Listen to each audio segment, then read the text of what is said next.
Bonjour, rapide tutoriel sur l'utilisation du site ibiopassport.com. Une fois sur le site, vous allez devoir vous rendre sur votre profil. À partir de là, vous allez devoir vous connecter à un compte Google, donc une adresse Gmail. Si vous n'en avez pas, vous allez pouvoir en créer une avec le bouton de droite, et sinon vous allez pouvoir vous connecter avec le bouton de gauche. Une fois connecté, vous allez être redirigé sur votre profil qui par défaut est vierge. Vous allez pouvoir ajouter les équipements que vous utilisez, donc le home trainer, capteur de puissance externe si vous avez des pédales ou autres. En l'occurrence, j'utilise un home trainer de marque Elite, le Directo XR qui n'est pas dans la liste. Je vais le saisir et dans les permissions, je vais laisser en public et ajouter la classique du jeudi pour l'exemple.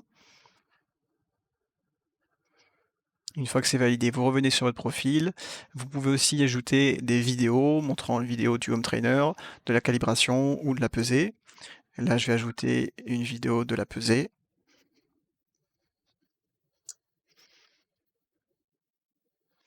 Je peux cocher ici le poids pour le préciser sur le profil. Rajouter la classique du jeudi, valider, revenir sur mon profil. Et une fois que c'est effectué, je peux faire une demande de vérification à un organisateur d'événements en cliquant sur le plus ici. Je choisis à nouveau pour l'exemple la classique du jeudi.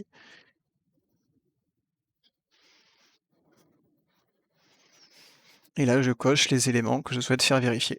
Donc ici, la vidéo de la pesée, et puis l'équipement, le home trainer Elite Directo XR. Et je valide, tout simplement. On va maintenant s'intéresser aux deux blocs restants que sont le Power Analysis et le Power Metrics. Je vais commencer par le Power Metrics. Dans ce bloc, on ajoute un lien vers un record sur une durée donnée, donc votre record sur 5 secondes, votre record sur 1 heure, peu importe. Donc simplement, comme pour les autres blocs, on clique sur le plus. Ici, pour mon exemple, j'ai pris mon record sur 5 secondes, donc je renseigne 5 dans les secondes. Je renseigne le montant en watts effectué sur cette période. Ici, le lien permettant de consulter ce record. Dans mon cas, j'ai pris un lien Strava, mais ça peut être TrainingPeaks comme indiqué. Je peux ajouter une note si je le souhaite. En permission, je laisse public, ou je peux choisir un autre organisateur d'événements. Et je valide. Pour terminer, on va s'intéresser au bloc Power Analysis, qui nous permet donc d'ajouter un fichier .fit d'une activité et d'analyser la courbe de données. Ce bloc a aussi l'intérêt de pouvoir comparer une même activité de deux sources de données différentes. Par exemple, dans mon cas, le Home Trainer Elite Directo XR et les pédales Asioma Duo. Et donc ça nous permet de comparer l'écart qu'on a entre les deux sources sur 5 secondes, 15 secondes, etc.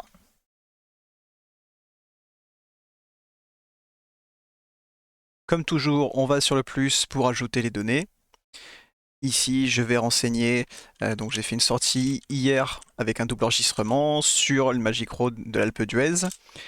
J'avais le Directo XR qui était sur RGT et mes pédales Asioma Duo qui étaient sur mon compteur Garmin Edge 530.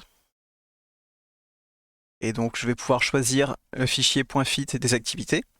Je vais vous montrer rapidement comment obtenir le fichier .fit depuis RGT. Simplement, vous devez vous connecter à votre compte depuis le site web. Une fois sur le compte, vous allez pouvoir aller dans l'historique de vos sorties. Et en cliquant sur le mail de la sortie en question, vous allez recevoir dans les quelques secondes à venir un fichier GPX et un fichier .fit de votre sortie. Et ici, c'est le .fit qui va nous intéresser. Une fois le .fit reçu par mail et enregistré sur l'ordinateur, je reviens sur mon espace ibiopassport. Je vais pouvoir choisir un fichier. Ici, c'est mon fichier provenant de RGT, avec en source de capteur de puissance mon Elite Directo XR qui était ma source principale.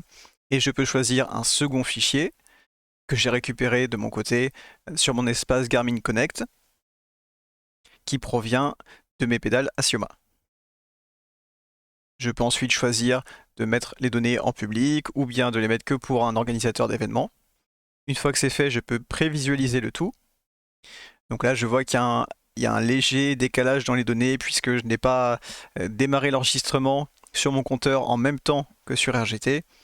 Donc je vais pouvoir décaler, essayer d'aligner le tout. Voilà, la donnée 15 me semble bonne.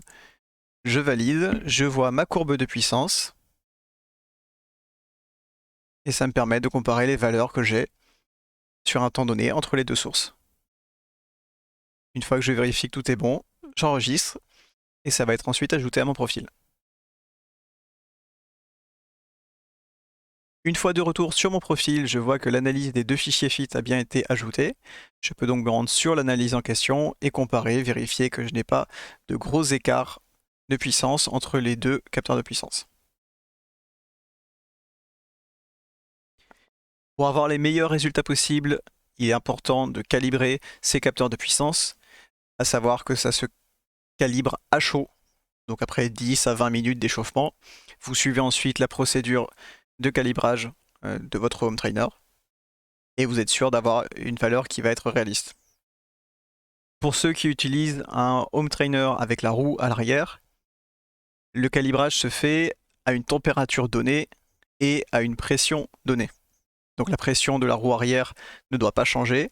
Et si vous avez une grosse variation de température de votre pièce, par exemple pour ceux qui s'entraînent dans le garage où en été il fait 35 et en hiver il fait 5 degrés, il faut penser à refaire une calibration de temps en temps.